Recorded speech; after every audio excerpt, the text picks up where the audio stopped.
yung clubhouse. Ate Sel, yung natatanong mo na yan. Yan yung clubhouse. Ayan, may akasyon.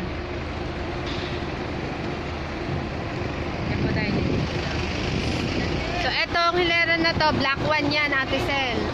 Yan, black 1. Ito, black 2. Ito, black 2. Yan. Ito, black 2, lot 9. Ito, lot 9. Yung bahay na yan.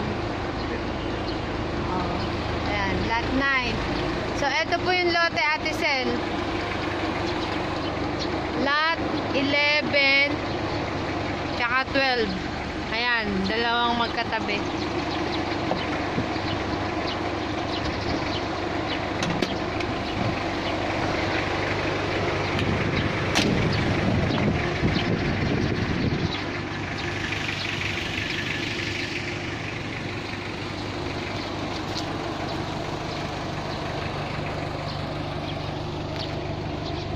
Maganda yung location niya, Ate Sel.